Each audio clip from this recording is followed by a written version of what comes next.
En 5 ans, la situation des parquets en matière de prise en charge des victimes de violences conjugales a considérablement changé, et particulièrement depuis le Grenelle, qui a donné une impulsion forte et des moyens forts. On a par exemple des juristes assistants. Alors il y en a en général un par parquet qui vient en appui des magistrats pour suivre ce phénomène grave de délinquance. On a une augmentation en 5 ans de 30% des faits de violence. Ce qui veut dire qu'il a fallu s'organiser pour faire face au nombre, et il a fallu s'organiser aussi pour faire face à la différence qu'il y a entre toutes les situations. Chaque situation est différente. Concrètement, quand je suis à la permanence ou qu'un de mes collègues substitut ou vice-procureur prend le téléphone, il a au téléphone soit l'hôpital, parce qu'une victime s'est rendue directement à l'hôpital, une femme en détresse est venue directement jusqu'à eux, ou bien les enquêteurs, parce qu'ils se sont déplacés au domicile et qu'ils prennent en compte une affaire de violence conjugale. Et il faut réagir de façon mesurée. Ce qui a changé, c'est qu'aujourd'hui, on a des outils qui nous permettent d'évaluer la situation. L'AVIV, Association des deux victimes du Var, a développé un savoir-faire qui existait déjà, mais qui a été, on va dire, encore plus développé, et qui permet de ne pas donner à une affaire l'importance qu'elle n'aura pas. Il peut arriver qu'on soit dans des situations de moindre gravité, même si c'est toujours très inquiétant, même si on est face à des violences légères, et puis les situations qui nécessitent alors de sortir, si j'ose dire, la grosse artillerie. Ça veut dire, concrètement, d'envisager, après cette évaluation, un téléphone grave danger. Vous savez que c'est un moyen de géolocalisation qui existe depuis plusieurs années et qui permet à la victime d'être géolocalisée et de déclencher une alerte. Donc c'est au moment de cette évaluation qu'on va déterminer si oui ou non on s'achemine vers un dispositif pour s'assurer que l'auteur des violences ne soit pas en contact direct avec la victime.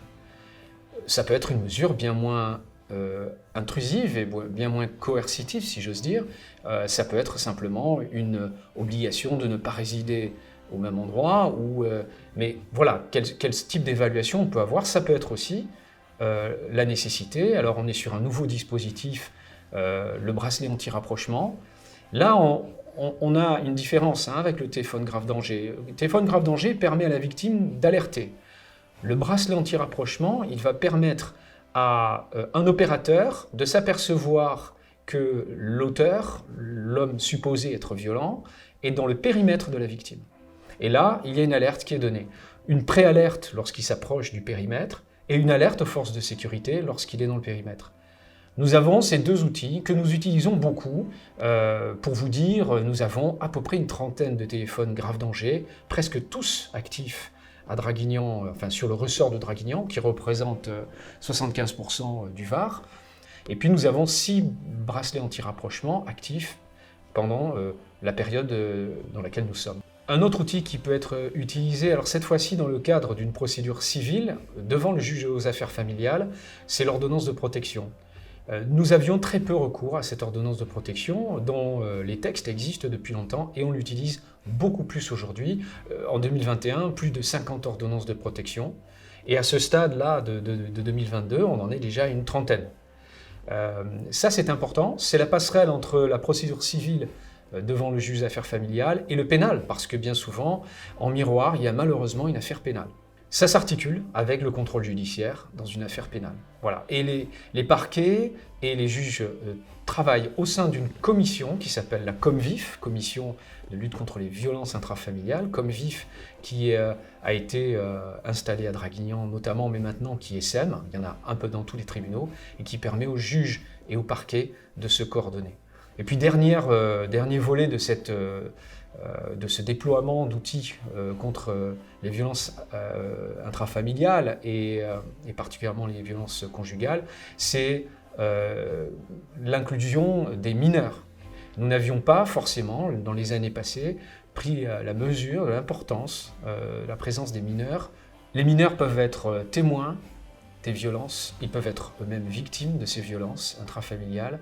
Nous avons mis en place et nous allons signer très prochainement, dans les jours qui viennent, une convention pour tenir compte de cette situation. Concrètement, ça veut dire qu'on va contractualiser, on va considérer qu'on va les placer, on va faire une ordonnance de protection on va leur mettre à disposition un domicile, les protéger et les extraire de ce milieu qui peut parfois être extrêmement dangereux pour eux. Je viens de vous décrire l'ensemble des outils qui forment notre arsenal de lutte contre les violences intrafamiliales. Il reste certainement beaucoup d'autres idées à développer. Les violences conjugales, c'est quelque chose qui est caché.